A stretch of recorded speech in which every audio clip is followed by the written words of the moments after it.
looking to raise a share capital, then you need to value shares. So that is where issue of shares and valuation comes into play.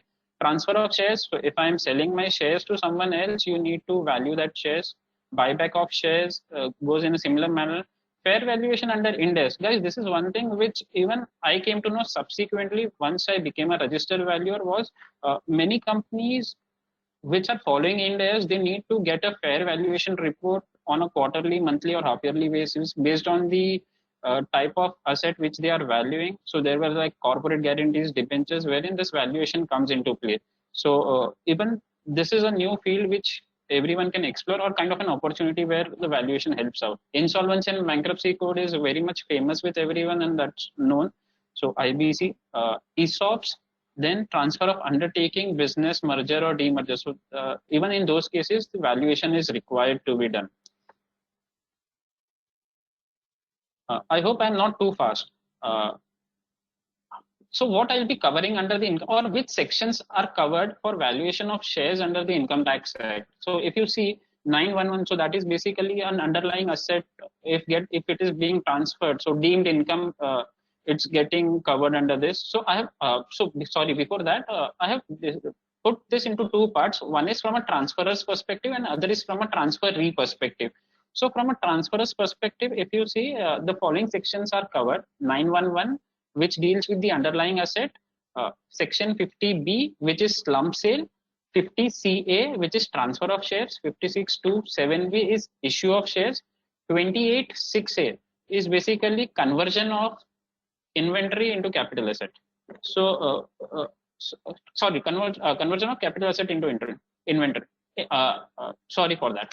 And so if you see on a broad perspective, all the heads of income are covered under the transferor's perspective right here. And from it, and if you see all of the sections in together, so there is deemed income coming from 911, salaries, ESOPs, 1726 under the transferee head, capital gains, income from other sources, profit and gains from business and professions.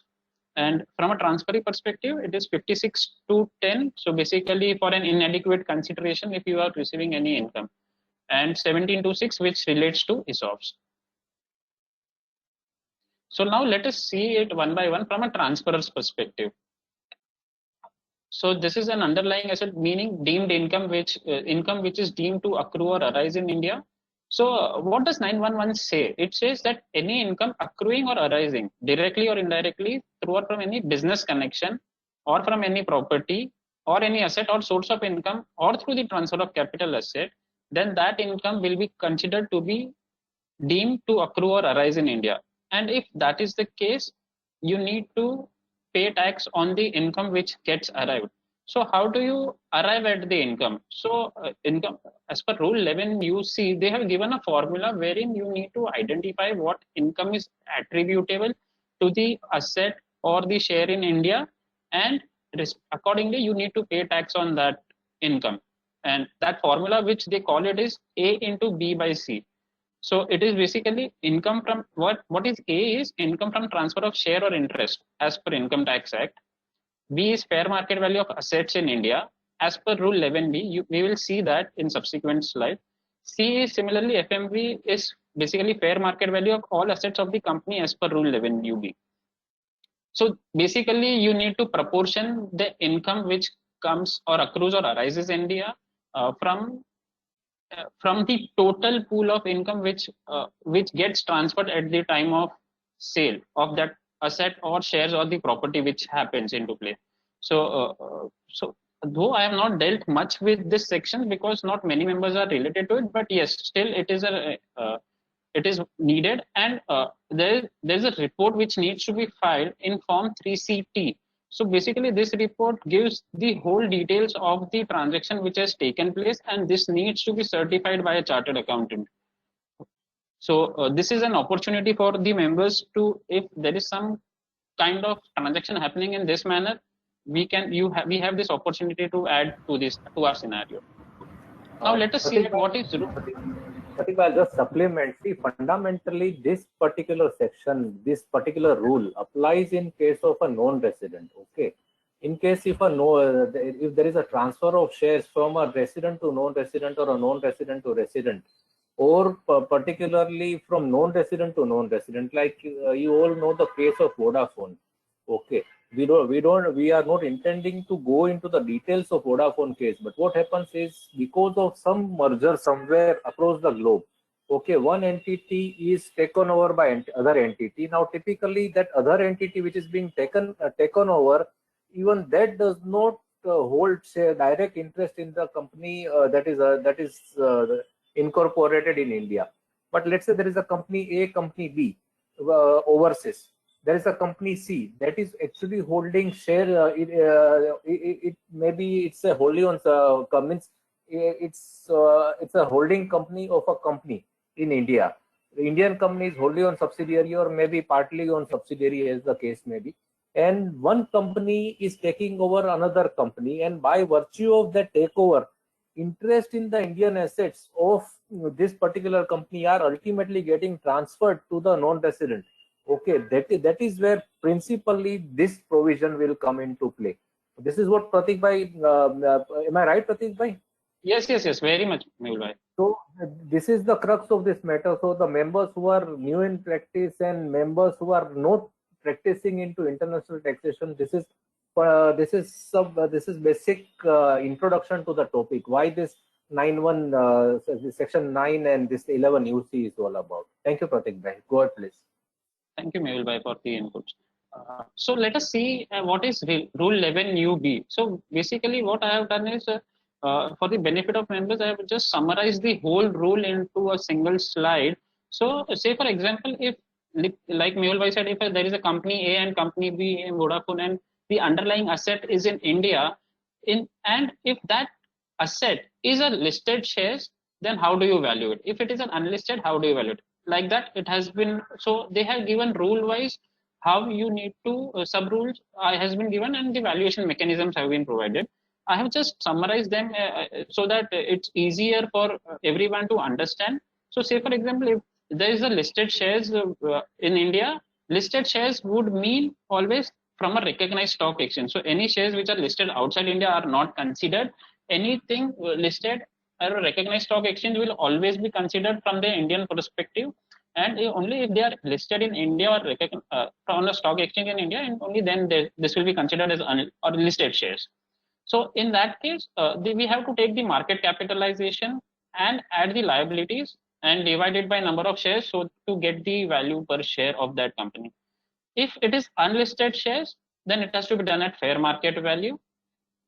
If it is a firm or an AOP, then it has to be fair market value less the capital contribution, because that is what the partners have contributed.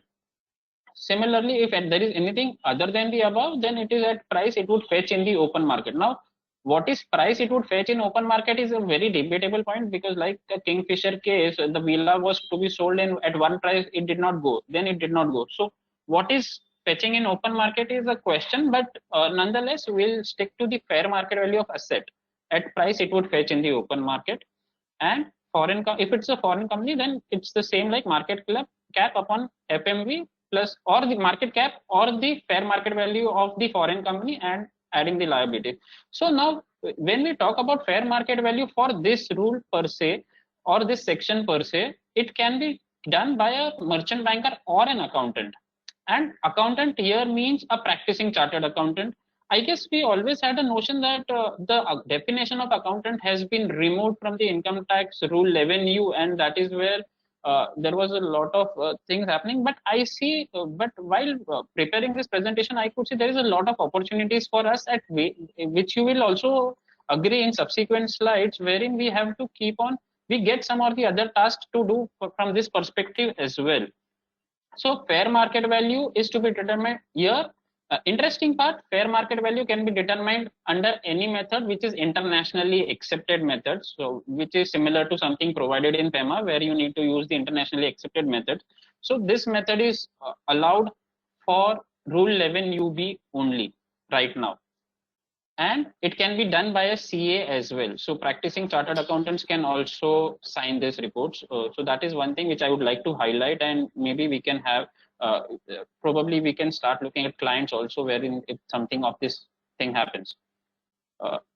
So moving to the next portion, slump sale. So slump sale basically is where an undertaking or the business gets transferred and in totality rather than individual assets being transferred and measured. Slump sale gets it's done in totality. So let us look at the definition of slump sale. So section 242C defines slump sale means transfer of one or more undertaking by any means.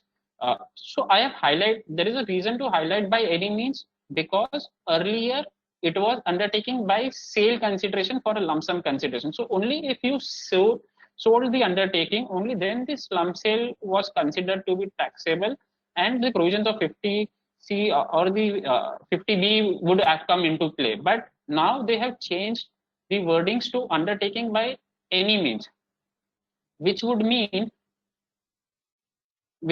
that even if it is a barter transaction or other transaction, it would be applicable to a slump sale and it will have to be taken care of. So now let us see. So now once we know, okay, now the slump sale, if you are doing by any method and if that is to be taxable, how is it going to be taxed? What is the cost which is to be taken into consideration for determining slump sale? Let us look at that portion in the next slide. So what they say is, so for calculating the capital gains on slump sale, which is covered under 50B, it says the net worth of the undertaking or the division shall be considered to be the cost of acquisition and the cost of improvement. So earlier, if you had bought so net worth will be your deciding factor for the cost of the acquisition and the cost of how the net worth is to be determined, we'll come to that. And fair market value of capital asset on the date of transfer calculated in the prescribed manner shall be the consideration, full value of consideration. So FMV becomes your consideration. Now one may have a thought over here that, say for example, if the FMV is lower than the price which I pay, will in that case FMV be considered, which I receive, will FMV be still considered as the sale value? My answer would be no. We'll come to know in the subsequent slides. Let us see first how is net worth calculated. So net worth is basically, they have given a broad perspective of, you have to take the written down value as per income tax of all the depreciable assets. To that, you can add book value of all the assets, but excluding any revaluation done to those assets or any assets wherein you have taken a benefit under section 35AD. If any revaluation of asset is there, then to that extent that revaluation portion will not be considered, and if any benefit is claimed under 35AD, even that will not be considered. And from that you have to reduce your book value of liabilities. Once that is done, you arrive at the net worth of the company, and that net worth will basically be your cost for this slump sale. Again, in this case, there is a report which needs to be furnished in form 3CEA as per rule 6H, which needs to be submitted to the authorities. Now, when these forms are coming into play, please note that you should be doing those forms at that point of time, because since the UDIN requirement is there, that forms should also be filed within the timelines and based on the reports which are being issued. So please take a note of that as well. Say for example, now if the net worth goes into negative, so if my value of liabilities is much more than the book value of assets, and then in that case income tax says in that case your cost will be considered to be nil. So you cannot have the benefit of negative net worth and move ahead. So it will be nil in those cases. Now let us look at the fair market value. How is fair market value to be considered under slump sale? So what they say is basically fair market value will be considered to be higher of FMV1 or FMV2, and a formula has been prescribed for both of it. So what I have tried to just summarize it, and what I could understand was FMV1 is basically your balance sheet approach or the asset approach we call it, wherein you take figures from the balance sheet, not totally, but yes, from the balance sheet, and then determine what's the fair market value in that case. Similarly, you take fair market. The FMV2 is basically the consideration approach. That is what you receive. Basically, what you are receiving is basically your FMV2. That is where I said FMV1 and the consideration or the fair market value in the previous fair market value and consideration will be different in those cases. So even if your consideration is, so now let us look at one by one, each one by one. What is FMV1? So FMV1 is basically you take book value of all the assets. From that, there are specified assets which they said, okay, we have a mechanism for them to value separately. So you remove those assets and you come at a figure. So basically book value of assets. So what are those specified assets? Those are jewelries, paintings, artistic works, shares and securities, immovable properties. You need to remove those separately because we'll be giving you a mechanism for that. Then from that you need to reduce your taxes which you have paid or preliminary expenses or unamortized expenditure. So once you do that, you come at A, then you come at FMV of jewelry and artistic works. So this is basically the fair market, how you arrive at the fair market value of jewelry and other things. They basically buy a valuation report from those valuers.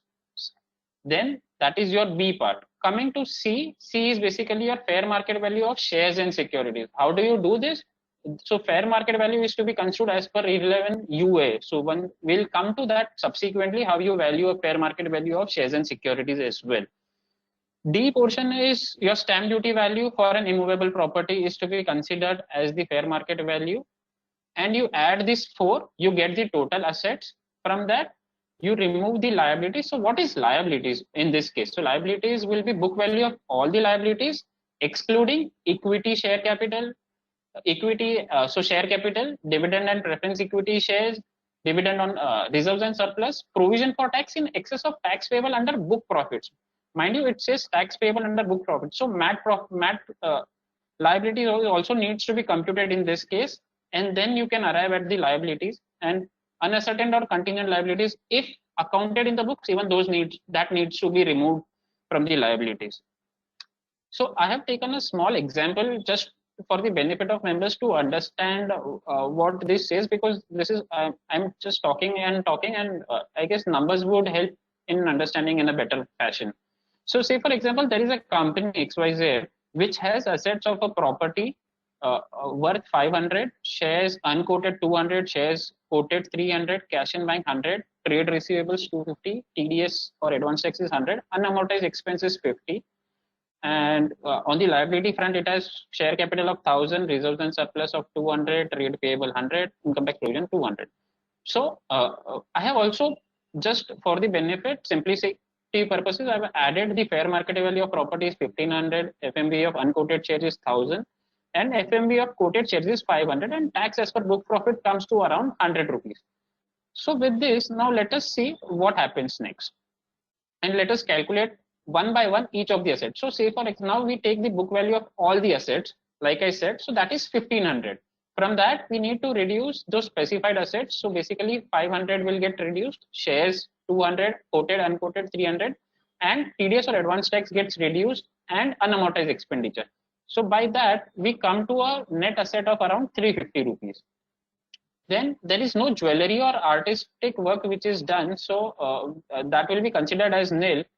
Shares and securities, the fair market value of quoted and unquoted has been total to around 50 and 100. Immovable property, the stamp duty value of the immovable property comes to 1500. And similarly, we have calculated the book value of liabilities. So that is 1500 minus share capital, reserves, uncertain liability, and provision for tax. So with this, we get the value of that undertaking or entity, which is 3150. I hope I am clear till this front.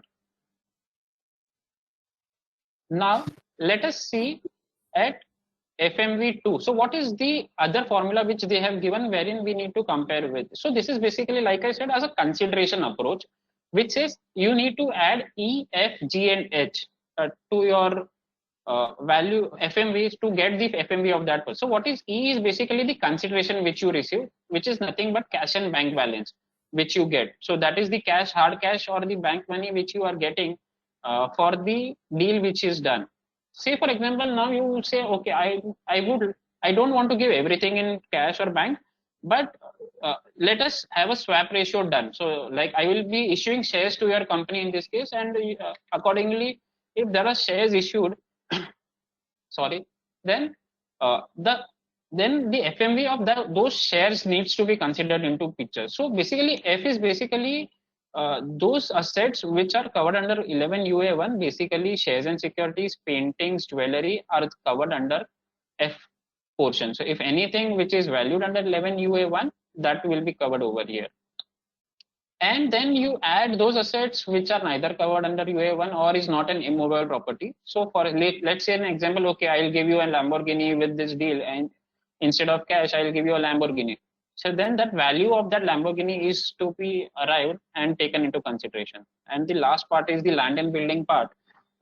If any land and building or the asset is being transferred to the transferor, then that has to be considered. So basically, bank any consideration given in cash, kind, or in any manner, if you do that, that needs to be considered and calculated for determining the value of slum sale.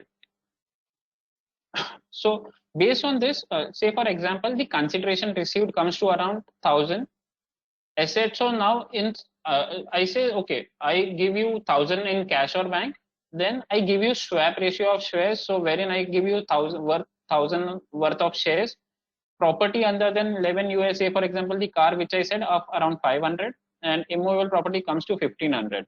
So now my consideration as per FMV2 comes to around 4,000 rupees. So then I compare this 4,000 with my FMV1, which is basically 3,150, and determine my sale consideration. So friends, if you would agree, so if I had just paid like in the earlier provision, wherein if there was only consideration received which was to be considered, or only sale only was considered, now they have expanded the definition and got everyone into play. And this is the recently issued notification wherein the rule has been prescribed and the methodology has been provided. So based on this, we come to a sale consideration of 4,000, which, and if any transfers are any expenses in relation to transfer is there, that gets reduced, and your net worth will be reduced. And if any capital gain or loss is there, that will be considered as your gain or loss, and tax will be calculated on that accordingly. So this is the portion on the slum sale front, wherein you need to do valuation for determining the sale consideration. Now coming to our next portion, that is share transfer or transfer of shares. So and what is transfer of shares? So where consideration, so when a person A is transferring or selling his shares to a person B, that is basically a transfer of shares. It could happen through a recognized stock exchange, unrecognized, quoted, unquoted, and there could be various scenarios to it. Let us see what 50 CA has to say in this manner.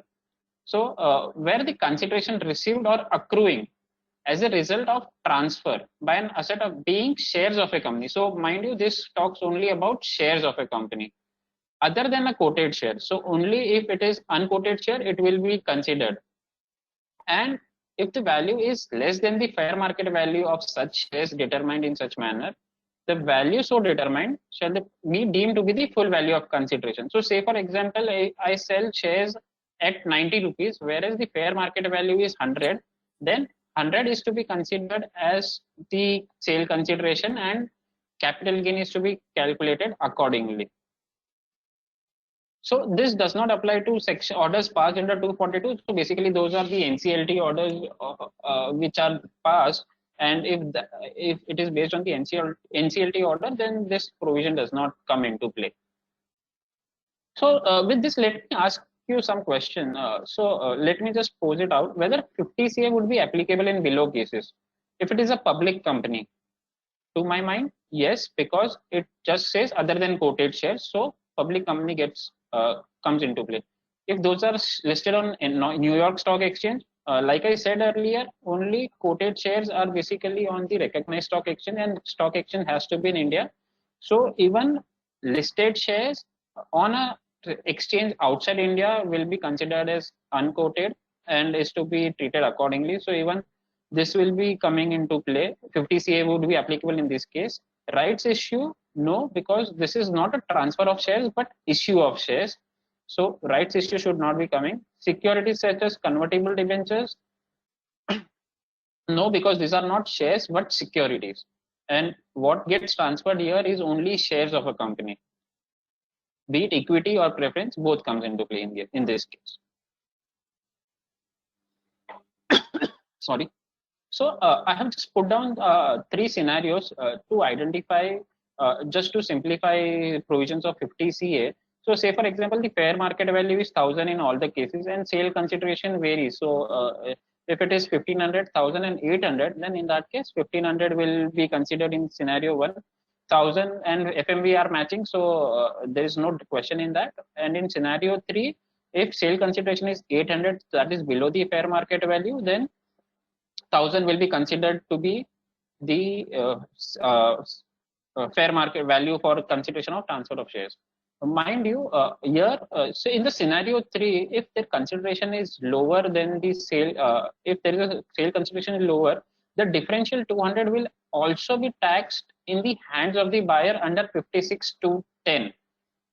We will come to 56 to 10 subsequently, but this is kind of a double taxation which will happen, where the share transferor has to pay tax considering sale consideration as 1000, and the buyer who pays just 800 for his has to pay tax on 200, considering that as income from other sources.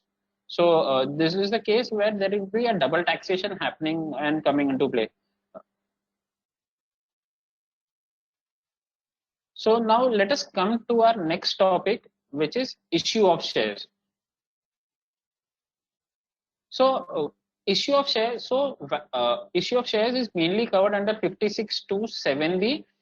What it says is, if a company not having substantial interest of public, so not a public company, issues shares to resident which exceeds face value. So if a company which is a public, not a public company, and issues shares to resident shareholders and which exceeds the face value, then the excess of receipt over fair market value. So if I am getting anything which is over and above fair market value, then that income will be considered under the other source to the extent of excess of receipt. So that will be considered under other sources of income. But this provision does not apply to amounts which are received by venture capital or a specified fund or specified class of companies. So those are basically eligible startups. So startups which are recognized under DPIIT, if you are registered under that, then this provision will not apply to you, and you will be out of ambit of 56 to 7B. So interesting thing to see here is, if it is not a public, so if it's a public company and you are issuing shares, then 56 to 7B might not come into play with as per the reading of 56 to 7B. So how do you calculate the fair market value in this case? So we have said earlier that, okay, if fair market value is 100 and I am receiving something over fair market value, say for example 500, then how does it come into play? In that case, we need to do a valuation and identify the fair market value first, but the differential of 400 will be taxable in the present scenario. Now, how do we calculate the fair market value in this case? So fair market value, as provided in the section, rule says, fair market value shall be higher of the value determined or value substantiated by the company to the satisfaction of AO on the date of issue of shares, including tangible assets. So what they are trying to say is, first you determine the value based on the rules provided under Rule 11 UA2. You determine that value, or if you say, okay, no, the value is much more than that, then you substantiate that to the, and if the AO is satisfied to that extent, then the second part can be taken into picture.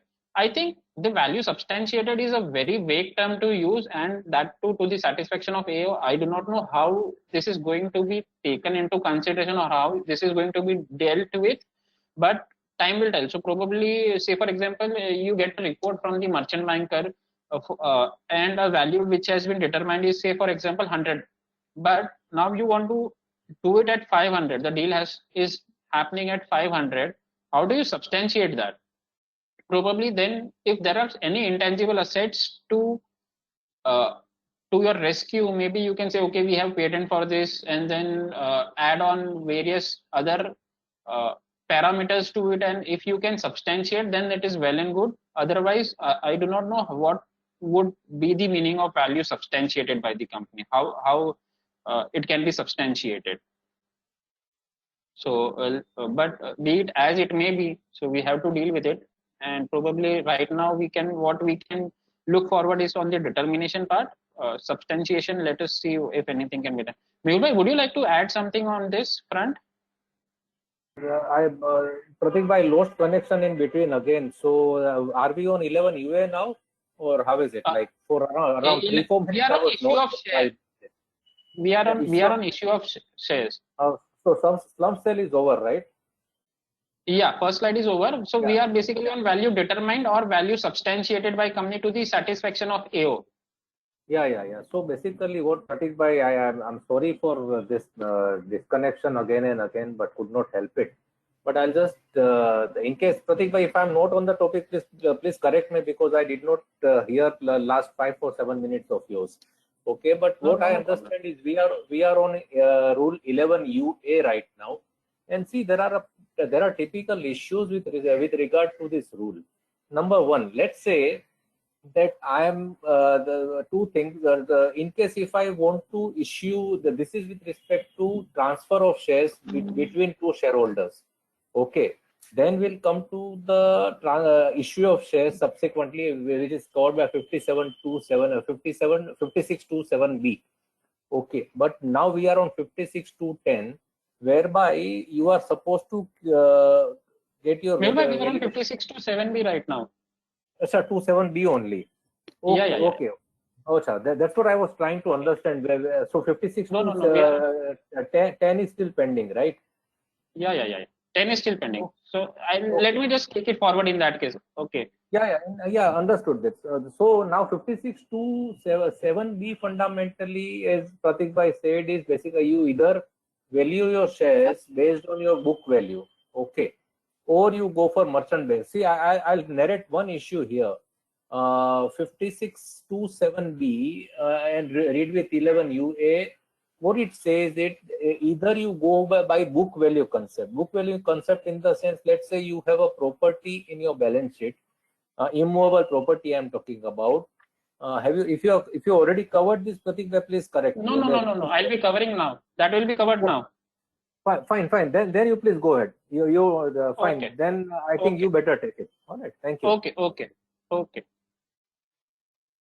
So I guess what I could summarize from this was a quote which I came across, and I think goes apt with 56 to 7B is never underestimate your value and never overestimate your price. So if you're valuing shares and if you want to issue shares, then don't underestimate your value. So probably you should be going by an aggressive approach. And if you overestimate your price, then you have to pay the price for it. So that is what I could come across with this. So now let us see at the valuation of unquoted equity shares as per 11U82. So if the shares which are being issued are unquoted, then how are they going to be valued? So 11U82 provides the mechanism for this. Interesting part which I would like to say is valuation. So there are three approaches of valuation: income approach, cost approach, or the market approach. Interestingly, under income tax, nothing works. Only thing what works is the formula which is there. I at times feel it's like a dialogue of cake which says, "मैं दिल में आता हूँ पर समझ में नहीं." So whatever they say, you have to just stick to it and go with it. So this is something similar to it. So they have given a formula. They have given a formula under 11U80. So they have an option. You have an option that you either calculate based on a formula provided by them, or if you are using a discounted cash flow method, you use that, and we need a report of a merchant banker in that case. So either of the two ways you can do it. The formula, let us see what the formula is. So formula basically is asset minus your liabilities into paid up value upon paid up equity. So value of shares upon paid up equity share capital, which will be there. So value of what is asset is basically book value of all your assets. So like we saw earlier in the earlier slides that we had calculated the fair market value of the asset, specified assets. Nothing is to be done over here. They have kept it very plain at a very base level. So say for example, my all the assets. So I have a immovable property which is 10 years back, I purchased at a very low price. Still, your book value will be considered to be that. minus the net taxes, unamortized deferred expenses, and similarly your liabilities. As we had seen earlier, it still remains the same. You just need to remove the share capital, reserves, and provision for tax, unascertained or contingent liabilities. So let us see this with the same example which I had portrayed earlier. Now, instead of going to the subsequent slide, I would just like to say for example, now if we are valuing property at 1500, at 500, whereas the fair market value of property is 1500, do you think this is justifiable in any case to say that, okay, the fair market value, we are not taking the fair market value and going with it? How do you do that? So that's one thing which needs to be checked, because they have not given us any mechanism to do this, and it's really unfair. So then there are shares on unquoted or unquoted. So say for example, Amazon or Zomato, to that extent right now, if you have invested, say for, or you just have one share of Zomato right now, and what would be the value of that share would be in huge, right? When as compared to what you had invested earlier. But what you need to take is just the cost which you had put in those shares. So your investments will also be at book value. So everything remains at book value, and then you need to calculate your uh, assets value. So by this, what we get is basically a fair market value of just 11.5 per share. So by basically 1150, and that is nowhere comparable to what should be the value if we take all the fair market value in this case. So if a company has this fair market value of just 11.5 and it wants to issue something at, say for example, 20, 30 or 100 for that matter, it becomes very difficult. Probably the only thing which is left is to go with the DCF approach for them and try to get an value to it. So that is what 56.2.7b talks about.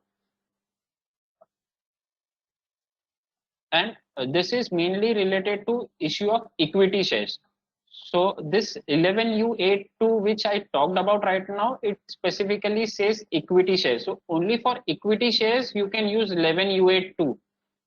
For other shares, let us see in the subsequent slides, we'll come to that, how we value shares in case of quoted equity shares or other equity shares, other than equity shares. If we are doing it, how do we value that? So we'll be taking that up in the subsequent slides. Yeah, Pratik, by this juncture, I'll just interrupt. See, if you could please go back to the earlier slide, like 50C, this 11U82, what typically happens is, let's say, as Pratik Bhai rightly said, that my book value of the property is 500 and my fair value of the property is 1500. Okay. So here lies the issue that, see, basically this particular rule is for issue of shares at premium. Okay. Now, what happens typically here is that in case if I'm issuing share, being a company, I'm issuing shares of the par value of that is 10 rupees. Okay. And I'm issuing those shares, means the market fair value of those shares, let's say, is 100 rupees. Now, take this example right now out of it. So my par value is 10. My fair value is 100 rupees. In case, let's say I'm issuing these shares at a premium of 70 rupees. So 10 plus 70, 80 rupees I'm issuing the shares for.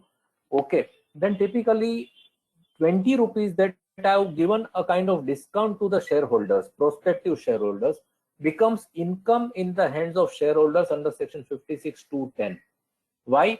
Because anything that is worth 100 rupees, in case if you are getting at 80 rupees, then 20 rupees becomes income of yours, of a shareholder under section 56(2)(10). As to that, in case if company, say, taking the same example of par value 10, fair value 100, and company is issuing the shares at, let's say, 125, then under section 56(2)(7b, 25 rupees that is charged extra will be treated as income of the company. So this is very tricky. Okay, now we having understood this fundamental thing, that we need to value the shares as prescribed under section 50 under rule 11(U)(A)(2)(b). Okay, take an example where, let's say, a company has property worth 500, the book value of 500, and market value is 1,500, but that company has been non-functional for years together. Okay, and because it is non-functional, it has maybe huge losses which are there. Now, in case if I go by I have to issue further shares in order to revive the company. Okay, but in case if I have to revive the company, I have to issue the shares at premium, but my book value of the shares is negative. Okay, so if I go by that, I cannot issue the shares at book value, and I really need funds, extra funds, in order to pump into my business. Okay, now I have no option but to go to a merchant banker. Now merchant banker typically will resort to discounted cash flow method. Okay, now discounted cash flow method again is fundamentally presuming that there are profits. Okay, or there would be profits in the company in long run, maybe 3 years, 5 years, whatever year, number of years that you factor. Okay, but typically discounted cash flow method is also not taking care of the property value. We are taking an example of 500 and 1500, but let's say a property which is worth 10 lakh rupees in the books, whose value as of today is as high as maybe 10 crore or 15 crore rupees. How much will you actually factor on account of discounted cash flow also? So ultimately, then you have to go to the third thing, that you need to satisfy the income tax officer that my valuation as per my book value or as per the merchant banker may not be actually satisfactory because my market value is so high. But now that is not derived out of this particular rule. Okay, so then it goes back to the assessing officer's discretion, and you know how the discretions are actually used. So this is where typical, like I'll share one example. One of the cases which we were handling very recently, the purchase value of the property originally was 5.36 crore, but the project got delayed and it took around 10 years to 10 years. Even as of today, the project is not complete. But when the property was registered, the stamp duty valuation was 11 crore. So there was a difference of almost 6 crore. Assessing officer said that why is the difference, and we said that, see, this is the difference because of this reason, and you please refer it to the valuation officer. He said that fine, it is discretionary on my part whether to refer this matter to the valuation officer or not. I declined to refer it to the valuation officer, and he made addition. So what I'm trying to say is, when the law is not very clear about it, and when the discretion is to be used, it is always used against the taxpayer. This is where the issue is all about. Pratik bhai, you can take over now. Thank you so much, Mehul bhai. So these are the issues which come up with the issue of shares, like rightly pointed out by Mehul bhai. And let us move to next, which is conversion of stock in trade to capital asset. So one fine day you think, okay, the whatever stock is there, let us convert it into capital asset, then use it accordingly. So probably you shut down your business. So you take that inventory with you and then you convert it into capital asset. So this mainly happens in case of shares or immovable property which is there. And whenever you do this conversion of, say, inventory into capital asset, the differential has to be considered as income under profit and gains from business or profession. So fair market, mind you, here we need to take the fair market value of inventory. This mainly could happen in the construction line, where the builder does not know initially where we first value everyone as an inventory, and then the builder says, no, I'll be keeping these 2 flats with me. So then you move that inventory from your line item and just put it in the capital portion or the investment part. Mind you, if you do that, there is an income which will be added based on the fair market value determined. So guys, please take a note of this, that especially in the construction industry, this is very common which happens, and wherein you need to take care of this kind of part. The fair market value, how the valuation is to be done is similar to the previous slide. Like I said earlier, immovable property is to be value assessed as per stamp duty value, jewelry or specified assets as per rule 11 UA, anything which is other than above, which it would ordinarily fetch on sale in the open market. So that is again a vague thing, but yes, if we get a valuation for this or a report from this, then that could be a corroborative evidence to say that, okay, anything which is done is based on this report and hence should be allowed.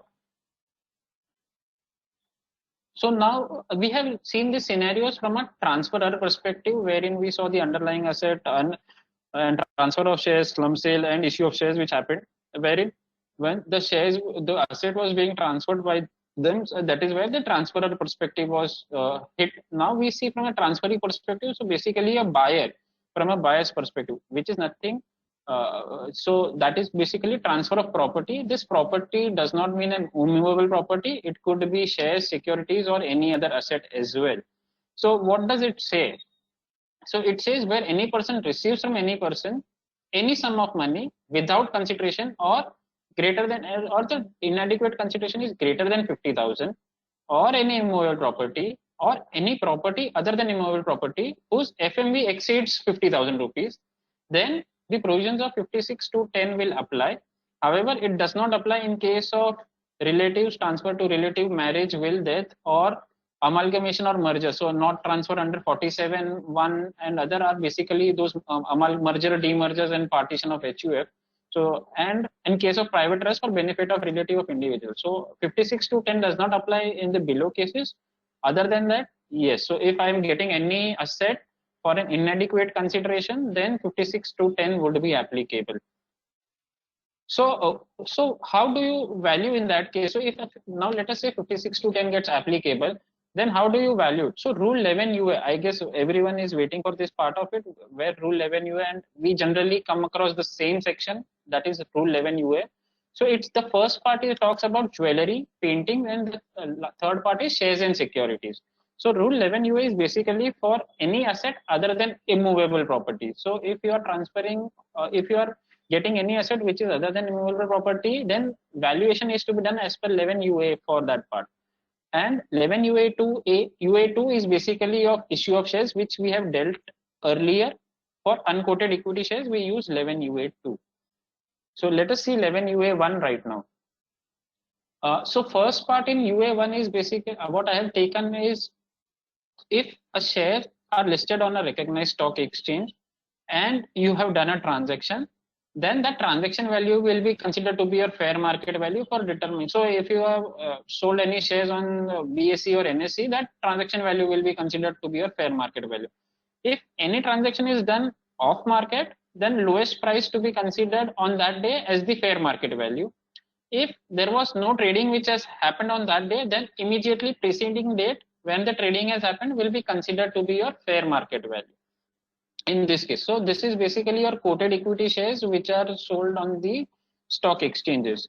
And if let's say if you do off market there is an off market transaction which happens, then we have to consider it in this manner. Value of unquoted shares in securities. So friends, I have not taken jewelry or paintings or artistic values. The reason being simple, it is to be done by a registered valuer, and you have to obtain a report from that, and based on that the fair market value needs to be considered. So I have not considered that part right now.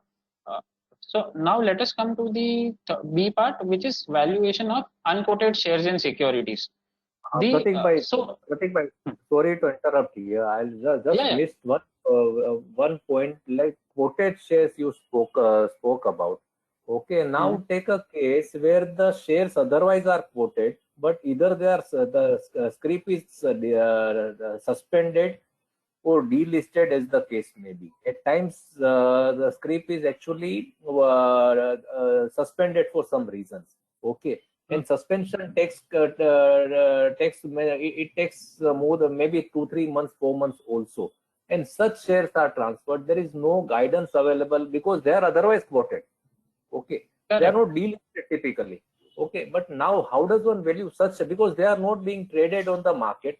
At the same time, preceding days quote is also not available. So there also you don't have any guidance. Correct. That guidance has to come from income tax, but I would say a classic case is Jet Airways right now. So Jet Airways, which so any listed company which goes into NCLT, for the Yeah. insolvency part, there's the trading stops or halts, and then how do you move ahead? So there Yeah, is no for- guidance to it. It just Yeah, says but- is the preceding date. So I guess we just have to take that preceding date and go ahead. Is as of now is what it looks on an upfront basis. Yeah, as But far as NCLT cases are concerned, there is 11 UAC rule. Okay, so in case there, what happens is in case NCLT says that this shares may be bought at this price, etc., then 11 UAC prescribes that 56(2)(10) will not apply there. Okay, so you may not be worrying about Jet Airways kind of cases because correct. of this particular But rule yeah, on the yeah, section. correct. The NCLT orders, Yeah, uh, so there is an I exception agree. carved out.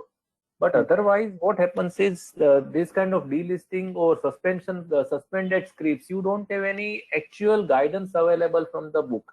And then such matters may go for litigation. Of course, then you may say that either let some or the But sir, other method. hmm. Yeah.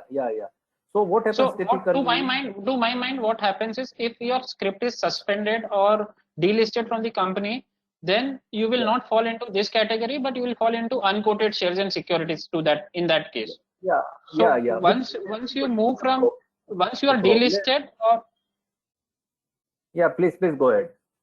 so once you are delisted or suspended from the stock exchange, then I think the provisions of quoted equity shares will not be applicable in that case. And Hmm. one has to look at the unquoted shares and value them accordingly in that case. So Pratik bhai, what I'm trying to say is typically in case of suspension, the shares still remain quoted. Okay, but the trading is not permissible. Mm. Okay, so probably there one may have to go with respect to shelter under the shelter of section 50D. 50D speaks that I just read that out. 5650D, where fair market value deemed to be full value of consideration in certain cases, where consideration received or accruing there is a result of transfer of a capital asset by an SSC is not ascertainable or cannot be determined, then for the purpose of computing income chargeable and chargeable to tax as capital gains, fair value of the said asset on the date of transfer should be deemed to be the full value of consideration. So typically what happens is, and here also they have not prescribed any rule. Okay, so confusion remains on all these aspects. So I just wanted to highlight that the rule is not like rule 8D which we had for this exempt income. Same kind of rule actually is there in 11 UA also, where certain transactions, in case if you carry out, you don't have clarity as to how to deal with them. Okay, Pratik, but this is what I just wanted to highlight. Thanks. Thank you for this input. So I guess even I'll consider that, and I think this issue still prevails in that case. And probably with time, hopefully the CBDT comes out with some notification or circular on this, and it gets sorted out. Let's wait for that in that case. So let us move to our next portion, that is unquoted shares and securities. So if there is a so how do we value unquoted equity shares? So mind you, this portion talks only about unquoted equity shares.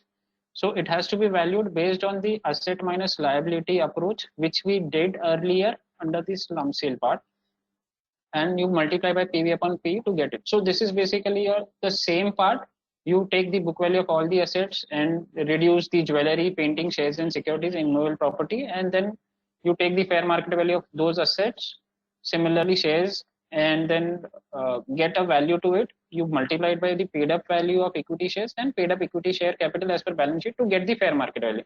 I have taken the same example as was there earlier, but I have certain poses over here. So honestly, if you see at this formula or the mechanism which has been provided for valuation of unquoted equity shares, it says, let us take just an example of shares and securities, that you have to value shares and securities.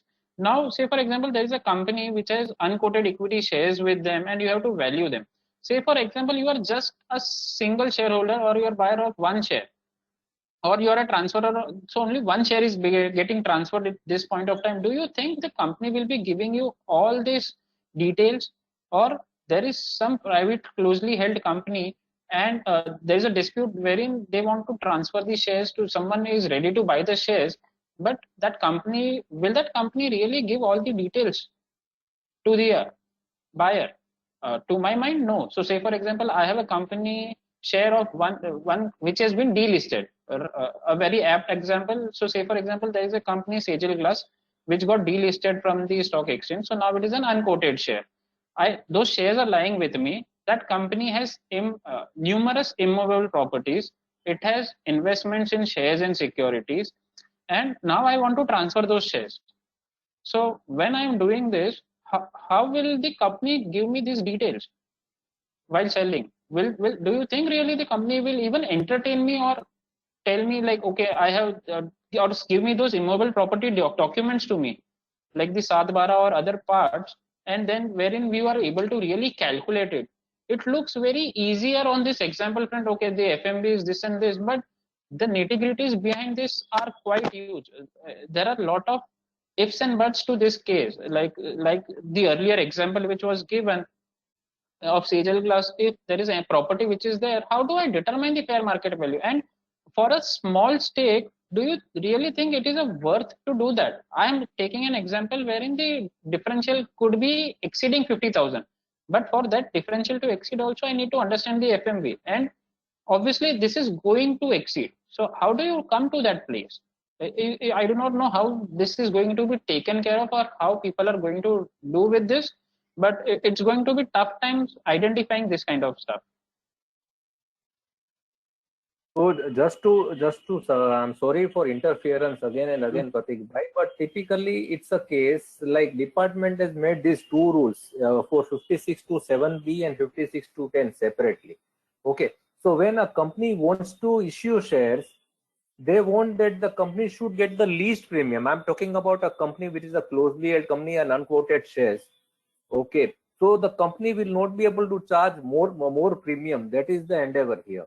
So they say that here when I'm going for issue of shares, I will not be allowed to revalue my property, and I allowed to accept the book value of property. Accordingly, my premium will be less. But when it comes to transfer of shares between two shareholders, and the capital gain is arising, and because of that capital gains tax is arising, department wants it to be on a higher side. So that's the reason why for 56 to 7B they have said that only book value. For 56 to 10 they said that you go for market value. This is what the crux of the matter is all about. Okay, so this is how one should actually understand the concept or fundamentals between the two sections and these two rules. Yeah, Pratik bhai, thanks. Yeah, thank you, Mehul. So now, say for example, the same example which we took, and say for example, we are able to identify the fair market value. Then we calculate it in a similar fashion, like we take the book value of all the assets, we reduce the specified assets minus the net taxes paid, unamortized expenditures. Then we calculate the fair market value of jewelry, the fair market value of shares and securities, immovable property, reduce the liabilities, and we get the fair market value. This you multiply by paid up value and paid up equity, and you get at the fair market value of such shares. So based on which it will be considered whether the inadequate consideration will be considered in this manner. So say for example, if you are doing something at 30 and this comes to 31.5, then the differential would be the taxable portion, which will come into play for you. So coming to the next part, so we saw valuation. Now this is an interesting part which even I was confused initially when I saw, and now while preparing this presentation, so you keep on evolving, right? With every time you read this section, there is something new which happens. So earlier, first when I used to read this, it was like fair market value of unquoted shares and securities other than equity shares in a company which are not listed in any recognized stock exchange shall be based on the value determined by a merchant banker or an accountant. Now, if you see initially, it looks like any shares other than equity shares in a company which are not, so any shares which are other than recognized stock listed in recognized stock exchange should be coming under valuation of under this purview. But if it says like when you take in tandem 1, 2, 3, so the A part was quoted shares, B was unquoted equity shares. This is basically unquoted shares and securities other than equity shares is what this section talks about. So this is an interesting part to look at. wherein it says the valuation has to be determined by merchant banker or an accountant. So maybe I think here the department felt, okay, we will not be in a position to give a formula or something how to determine this. That is why they have put the onus on the merchant banker or an accountant, and they will be relying on that report.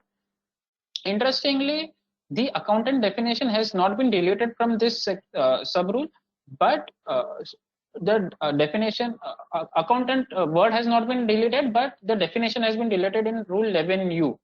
So how do we, who is an accountant in that case? So I think in that case, one has to take cognizance of section 288(2), which so rule 11UB, which says, which is related to valuation of underlying asset, which we talked about under 911 transfer.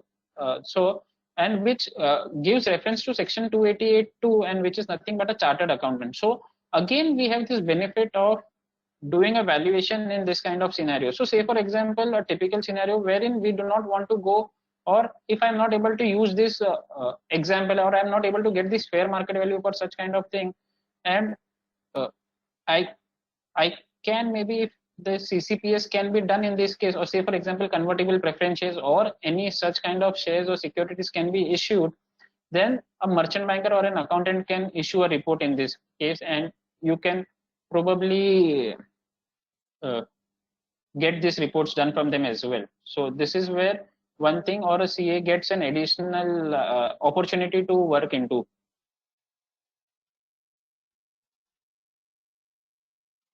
So now we talked about various unquoted shares, the definition of accountant, rule 11UA. So there was a lot of rule 11U and 11UA which was taken care. Let me take a brief about the rule 11U and rule 11U. So 11U basically was the rule wherein the accountant definition was deleted. So A was the accountant's definition which got deleted. Interestingly, balance sheet. So they have defined what is the balance sheet and what is the valuation date which is to be taken, apart from who is considered to be a merchant banker. So merchant banker is basically a category 1 merchant banker, recognized stock exchange and those things. But I felt these were the two parameters which were relevant and interesting to look into. So balance sheet in relation to any company means, in case of issue of shares, these are basically, you have to take the audited financials of the company as on the valuation date. If the audited financials are not available on the valuation date, then you have to take the last audited financials which have been approved in the annual general meeting.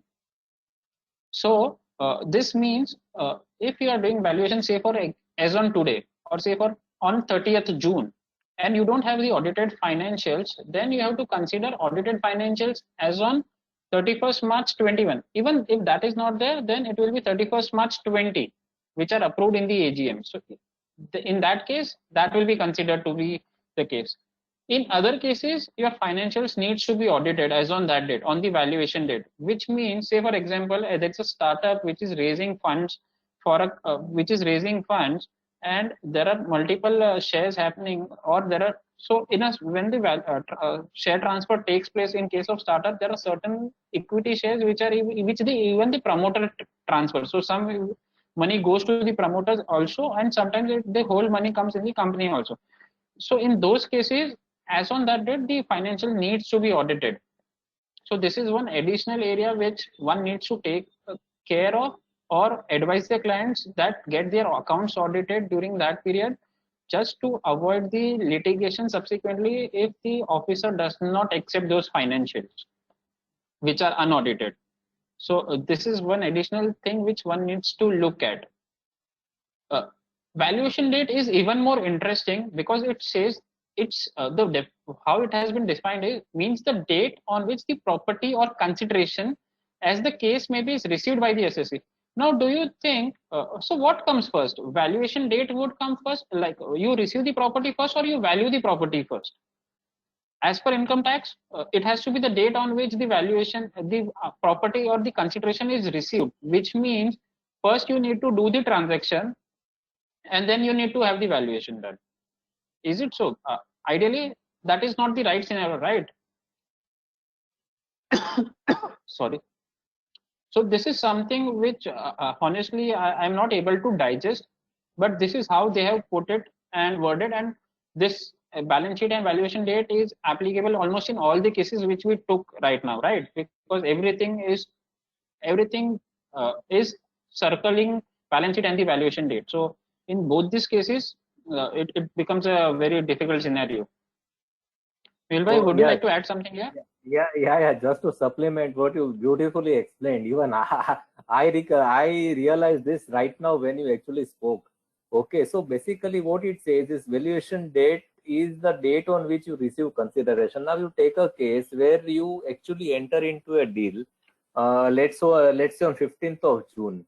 By 15th of June, you did not have your financials for March 2021 ready. So you took the shelter of balance sheet as of 31st March 20, and you entered into the deal. You made the valuation. You signed off the documents. By the time consideration is received, and for let's say 2 months down the line, it is agreed that the consideration will be passed on by 2 months down the line. Okay, let's say it is given somewhere in August or September, as the case may be 2021, and by that time your March 21 balance sheet is ready. How will you deal with it? Means ready in the sense audited, and even the AGM has happened and the shareholders have approved the accounts for March 2021. So typically here the officer will say that although the date on which you actually entered into the deal and signed up the papers and everything was decided, negotiated, okay, that time March 20 was the right balance sheet. But when you actually receive the consideration, since 21 balance sheet is ready and adopted, you should have received the extra valuation, considering that the company had profits even in March 21. Okay, so this is typical scenario and requires to be actually this is not a loophole, but a blow against the taxpayer. So if this kind of a theory is accepted, it will create havoc. Yeah, Pratik, go ahead, please.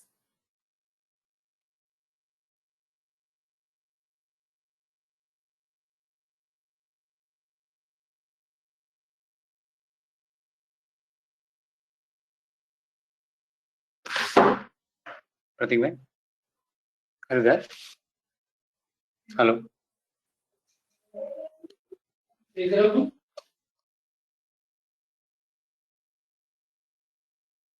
I think some connection error. One second. हाँ ठीक है ओ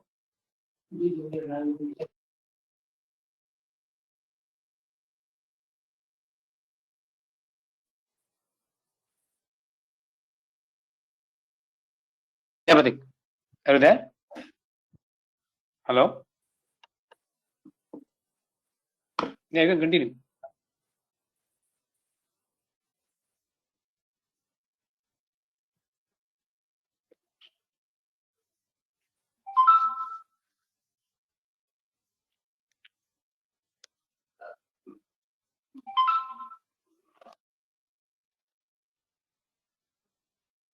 Hello. Bhavan bhai, just call him. No, is he there or not? I'm not able. I think he's there, but Pratik Am I bhai. audible? Yeah. Please now continue, please. So this is basically an interesting internal aspect which is to be checked, or critical one, because I do not know how this is going to be addressed, and it would be really difficult to address this kind of scenarios. Hello, can you hear me? Mula, am I audible? Yeah. You are audible. Please go ahead. I do not know. Let me a boss, employers. Yeah, and the employer says the employer that we value in ways that cannot be expressed in money. So this is basically kind of a typical situation of an ESOP as well. So nowadays various startups which are into play, what they do is mainly get into ESOPs because they do not have the initial funding to be funds to pay to the employees. So what they generally put into is like they give ESOPs to them, and that is how it becomes a win-win situation for both the employer and employees. They have the employee gets some trust and sees some value in the company, and the employer saves on the cash front and also retains the employee by way of ESOP. So it becomes kind of a win-win situation. And so income tax ESOPs are to be taxed at the time when the option is exercised by the SSE. So that is basically if an employee exercising the issue, then that amount gets added to the perquisite of the employee, and it will be considered as a perquisite and taxed accordingly. So how is this going to be taxed, or what will be the value which is to be considered? So ESOP basically has three stages: grant, exercise, and grant, receive, grant, and option, grant, and exercise stages. Only when it gets exercised, this portion will be taxed. How it is going to be taxed? At what value it is going to be taxed? So valuation of SWET shares at the time of exercise, if they are listed, then you need to take the average of opening and closing prices and then determine accordingly what is going to be the price and the value of that ESOP. And for other cases, it has to be determined by a merchant banker. So this is how basically you will be valuing ESOPs in case of listed and unlisted companies. So now what I have done over here is I have just summed up all the scenarios which were there, which we have discussed earlier. So basically 50 CA, 56.2.7b, 56.2.10 and 17.2.6. So in all these cases, what will be considered to be your income has been taken over here. So if the fair market value is say 150 and the consideration is 100, then for the 50 CA, the income will be considered as 150. For 56.2.7b, if the fair market value is 100 and you receive 150, then additional 50 will be considered the income. For 56.2.10, similarly, if the fair market value is 150 and you have paid only 100, then 50 will be considered to be in case your income. In case of ESOPs, like I mentioned earlier, if the fair market value is 100 and it has been received from the employee, then only 50 will be considered as a perquisite, because that is only what he is paying or what he is getting as an additional from the company. So that will be considered as income of the employee. So this is a brief outline or a summary of what provisions which we have taken earlier and dealt with in the earlier slides. I have tried to prepare a flow chart of it. I'm not sure whether everyone is able to view it because it has too many flows to it, and with the laptop or the mobile screen, it might be very small. The font size could become very small to that extent. But what I have tried to do over here is I have taken shares, like what in the cases if it is issued and cases where if it is getting transferred. In case of issuer, what will be the flow in case of issuer? So 56.2.7b will be applicable. Then you have to see the asset based or the formula approach. If it is other than equity shares, rule 11(u)(2) will applicable in case of equity shares. There you have to either use the formula or the merchant banker if you are using a DCF method. Similarly, 56.2.10 in case of recipient while issue of shares or inadequate consideration, and rule 11(u)(1) comes into play in that case. For transfer of shares, similarly, the seller, buyer, or the underlying asset under 911 transfer from resident to non-resident. So I will just put it in three parts. 50 CA in case of seller or transfer of assets. So rule 11(u)(a) comes into place, and there is a formula which has been created. So ultimately 11(u)(a), UA, everything falls into 11(u)(a), which they take it back to 11(u)(a). Similarly, 56.2.10, like I said earlier, 11(u)(a)(1) equity formula, or if you are having non-equity shares, then merchant banker or a chartered accountant can issue a report. For case of underlying asset, it has to be under 11(u)(b). A chartered accountant or a merchant banker can issue a report. For this, see, mind you, the interesting part is only in case of transfer of resident and non-resident, that is deemed income under 911, talked about internationally accepted methods. Whereas in rest of the cases, they have not specified anything on those parts. So I do not know whether that is intention or that is an error on part of the income tax, but this is how they have worded it. So if you're doing any valuation for the underlying asset, then it has to be based on the internationally accepted methodology. That is basically all the methods which are there. You can apply any of the methods in that case, or approaches for that extent.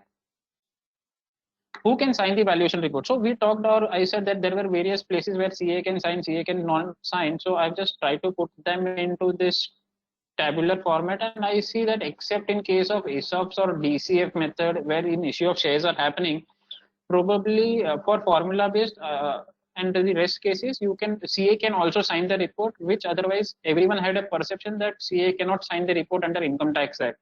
But I see this as an opportunity for every one of us, and we can definitely look into this aspect from now onwards. So Income Tax Act does not prescribe anything under the how a valuation report should be, what should be the content of valuation report. This I have picked up from the Companies Act because I thought this is an interesting part for everyone, and this covers various aspects, or it gives a broad guideline if anyone wants to issue a report in the earlier slide. So a content of a valuation report mainly should be, it should have a background of the company. It should be what is the purpose of valuation and who is appointing you, identity of the valuer and other experts involved. So if, say for example, if you have got any other experts for valuation of, say, immovable property or any other part, that can also be considered over here. You can take the help of it, and you should be mentioning them in this report as well. The value or interest or conflict. So like Mehul Bhai said, a statutory auditor cannot value a company where it plays a critical role, because you have to give a disclosure that you are nowhere interested or you don't have any conflict with the company as well. So if you are a statutory auditor, then you should avoid to issue any report for that same company. What is your date of appointment, valuation date, and date of report? I do not know how this will be happening for the income tax purpose, but yes, this is one thing which we added in the report. Source of information is basically the basis on which you have determined or the parameters which you have taken considering the report. The valuation. So this procedure is basically like if you have discarded any approach or you have used any method, why you have discarded that approach or why you have used that method. Valuation methodology, then if you have used a method, then why that method and how that method has been applied. So valuation methodology, major factors that influence the valuation, conclusions, and caveats, limitations, and disclaimers. So this should be your content of a valuation report as well. With this, I think you have been a wonderful audience, and thank you all for sparing your valuable time and patient listening. Now let us take any questions, comments, or suggestions. Sorry, I could not see the chat box while I was presenting, so pardon me for that, and happy to take the questions right now. Thank you, Pratik Bhai. Will you want to take anything, or shall we take the questions?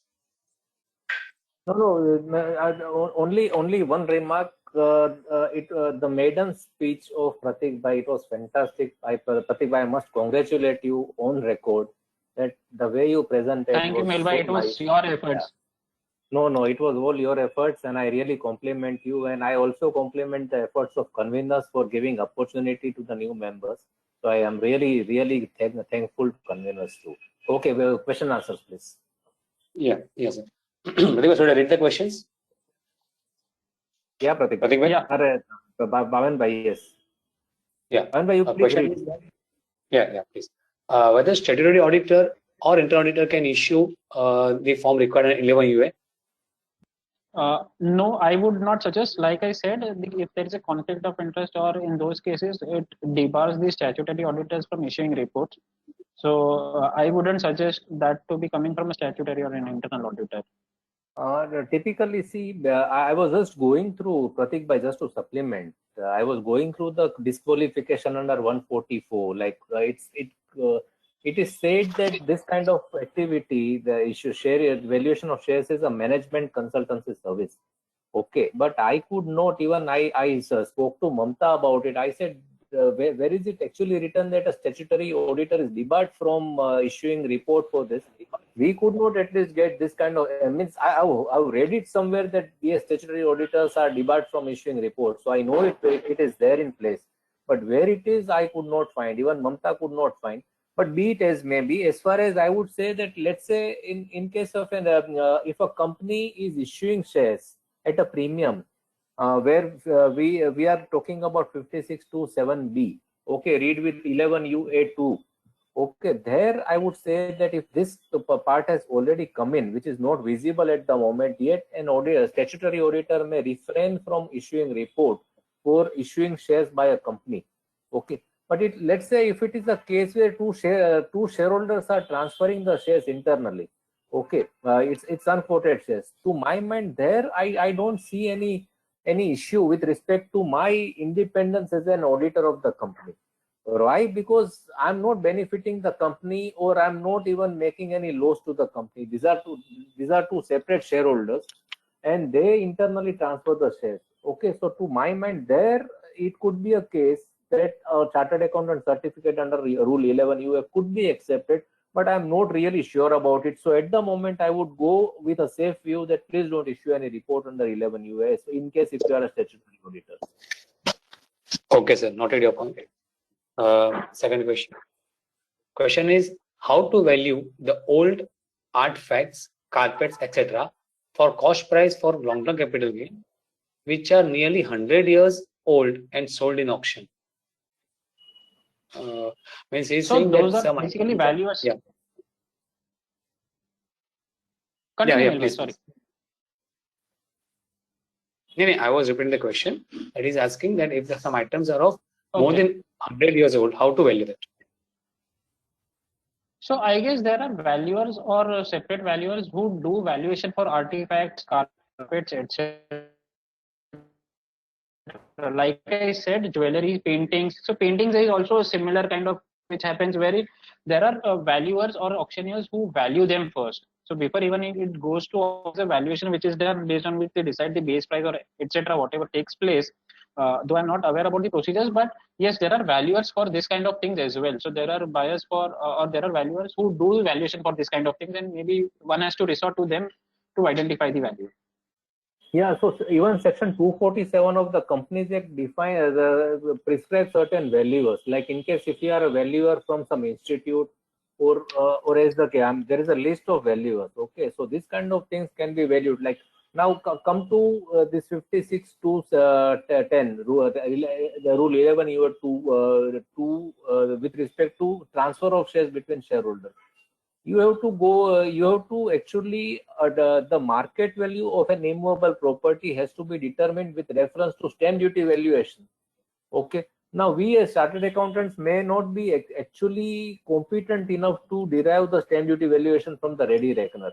And from ready reckoner also, you may find 3 or 4 rates which are applicable to a particular property in the same vicinity. So it is always better to go to a government registered valuer. Like in one of our cases where 11 UA valuation was recently done, we were valuing those shares. And then we suggested that although they contended that why should I be, you just say that this is the valuation. I said I cannot say with certainty whether the ready reckoner value that is being adopted, because the ready reckoner values are always in square meters. As to that, what we understand typically is the square feet. Then you convert that square meter of 10 points per 1 square meter is equal to 10.76 square feet, and then you adopt take a particular rate.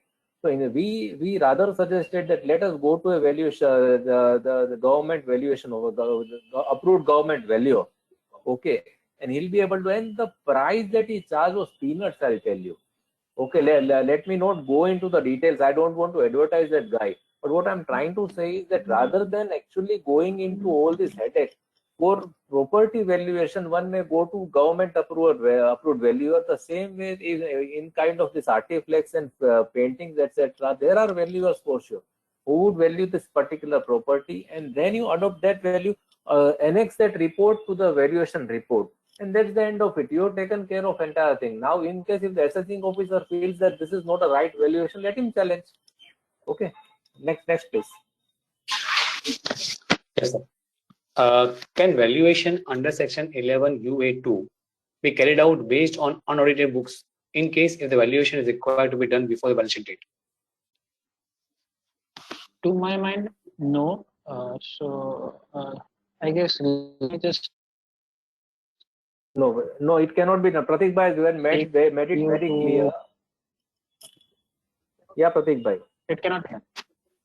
It cannot be done for the simple reason that it cannot be done. Yeah, you have to resort to a particular balance sheet which is audited or otherwise presented before the general meeting. Like now, if you refer to this 11U, they have differentiated balance sheet. One is audited balance sheet, and otherwise a balance sheet which is adopted by the annual general meeting. Now, as per the Companies Act 2013 or maybe 1956, also on the share what shareholders can adopt is a balance sheet which is audited.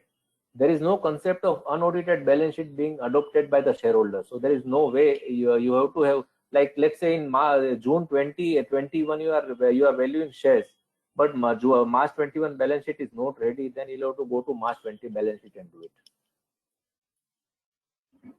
Yeah, next please. Mehul bhai, let me just add, or I do not know how do I put it. Interesting feature over here is, let me just go to that slide. So 1 second. So if you see this, when in case of issue of shares, they say or they have resorted to a last audited financials which is approved in AGM, or you need to take the audited financials. In case of others, they have not mentioned that you can go to the last audited financials. So on that day, you have to have probably get that audited financials audited and then value it. Yeah, probably. Yeah, I agree. So that is why I was just trying to take out the this section 11U itself. Yeah. And put that in front of the forum, because in case of you cannot resort to previous audited financials. Right. And unfortunate part is the valuation date. So it has to be on the valuation date. Right. Yeah, Bhavan bhai, next. Yes. What approach to take in case of unlisted shares of companies who are in process of going for IPO?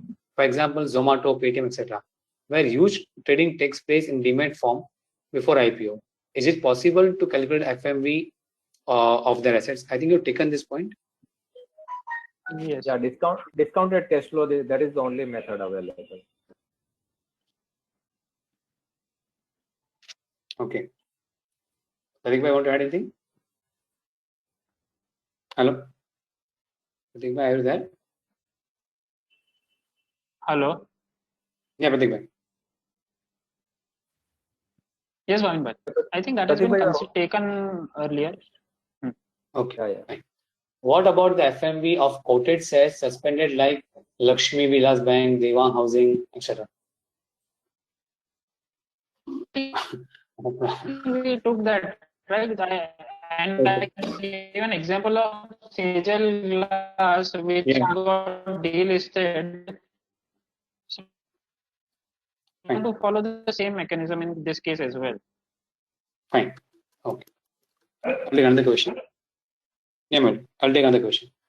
Private limited company which is in business of IT software, March 20 balance sheet number and assets is only developed program, intangible asset. In March 20, there is only developed program assets, 50 lakhs. There is intangible assets. And it is different modules of software, and reserve surplus is 52 lakhs. Share capital is 10 lakhs. Direct loan is 92 lakhs. Company want to issue shares to investor. How to value shares? What to all things to take care in other suggestions? He has given some figures. He's saying that on assets, the intangible assets of 50 lakhs, he's preparing different modules. On reserve surplus, 52 lakhs, share capital 90 lakhs, director loan 92 lakhs. Company wants to issue shares. How to value the shares? Ideally, under issue of shares, you have first, if you do it at face value, then there will be no issue, because provisions of 56(2)(7)(b) are applicable only if the price, the fair market value exceeds the face value and you are taking a premium. Only then 56(2)(7)(b) comes into place. So if you can issue shares at par, nothing like it, then you beat 56(2)(7)(b). If not, maybe you can try the CCPS route. I'm just talking this from the income tax perspective. Companies Act or other places, it could be different. And honestly, practically, no one wants to issue that. Everyone wants to get it at a premium. So this could be a difficult task in that case. Probably CCPS would be a better option to do, because there you can obtain a report from the valuer and then do it from a CA.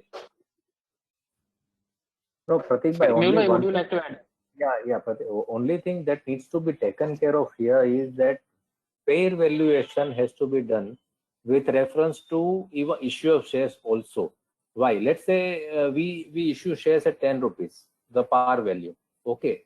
But in case if let's say by way of other method, okay, the share valuation comes to let's say 50 rupees, and you have issued the shares at 10 rupees. In that case, 40 rupees becomes income of the shareholder under section 56 to 10. So this is where the catch is. So it is always better that such kind of issue of shares to be valued on one or the other method, either maybe under as per the this thing net asset value method or discounted cash flow method. One of the reports needs to be there on the file of company so that there is no litigation on this account.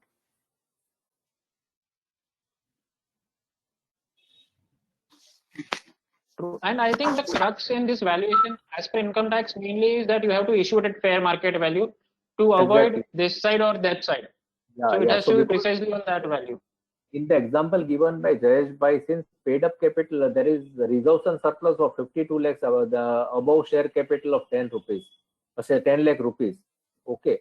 So if one considers all these things, maybe directors' loans are there, liabilities are there, and maybe because of that, you might have a case where it is on a negative side, one does not know. Okay, but a fair valuation needs to be done without like if you just say that I've issued shares at 10 rupees, and if the buyer says that I've bought the shares at 10 rupees, it may not be sufficient enough for anybody to prove their credentials before the authorities tomorrow.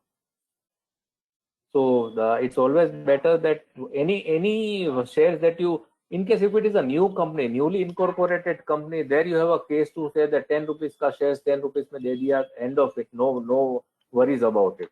Okay. Now another thing that is to be noted here is I just missed that point. As per section 52 of the Companies Act 2013, the shares cannot be issued at discount. That is the law. Okay. So let's say your net worth is negative, and actually the share value is minus 2 rupees, and the shares are to be issued. Then also the company cannot issue those shares at 1 rupee or 2 rupees or 10 paise as the case may be. Company is obliged to issue those shares at 10 rupees, the par value. You cannot issue shares at discount under the Companies Act. So that aspect also needs to be considered by you. Okay. Yeah. So I received one question in WhatsApp. It's saying that can I issue certificate adopting DCF method, discounted cash flow method? Can CA can issue certificate? For issue of shares, no, but for CC pay, so if you are valuing anything other than equity shares, and if you are adopting equity share, and if you are adopting DCF method, that can be done, but not for equity shares. And that should not be an issue of shares by the company. So two parameters: issue of shares should not be by company, so there should be basically a transfer of shares, and in that case you can use DCF if it is other than equity shares. Okay, fine. I think all questions are covered. Participants, if any questions are there, we can take one or two more questions quickly. If any questions are there, you can unmute and ask the questions, or can write on the chat box. We'll wait for 1 or 2 minutes.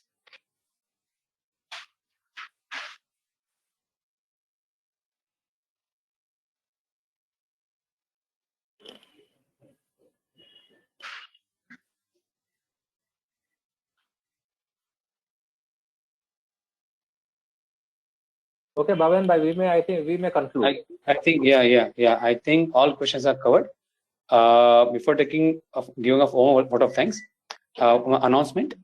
Next session will be on 17th of July by Prithiben Savala on Code of Ethics. All are requested to join the same. Now I request Chandras Bhai Gandhi to give a vote of thanks. But before that, I must say that Pratik, your session was really, really good. We can't believe that it is the first you have given the first time. It was really good, appreciable. And Mehul Bhai, once again, we're thankful to you for standing behind us, Ghatgaon Surgical, and guiding speaker. Thank you. Thanks a lot. Chandesh bhai. Thank you, Bhavan bhai, once again, and it was really hope members have gained some additional benefit from this. Yeah, sure, definitely. I request Chandesh bhai to give a form out of thanks. Thank you. Good evening, friends. At the outset, let me thank Ghatkot Study Circle for giving me this opportunity. Here, Pratik Shah, our own member of Ghatkot Study Circle, has taken us through the various provisions relating to the valuation of shares under the Income Tax Act. He has explained in depth each and every clause affecting in this regard. He has also given the practical solution to the problems which we are facing in our day-to-day practice. Hope it has helped us, each and every participant, to improve their knowledge and their valuation in this subject. I would like to thank on behalf of each and every participant and Ghatkot Study Circle to young member CA Pratik Shah. Thank you so much. Thank you so much for this opportunity. Thank you so much, Pratik bhai. Congratulations once again. Thank you. Thank you, Mehul bhai. Thank you, Mehul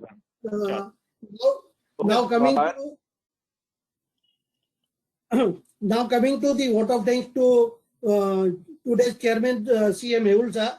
I must tell you that he is a young chairman with expertise, knowledge in this field. I also remember that before 10-15 years, he was a chairman at one of the sessions of RRC of Ghatkot Study Circle. He is my personal friend, philosopher and guide. He has further enlightened us on the subject by giving his valuable remarks, which will help us, and everyone will agree to it. Thank you for always speaking up in the team meeting. On behalf of all the participants and the Ghatkot Study Circle, I sincerely appreciate CA Mehul Shah for sparing his valuable time. Thank you. Thank you so much. Thank you all. Thank you, Mehul bhai. Thank you, Pratik bhai. Thank you. I close this session. Thank you. Thanks you all. Thank you.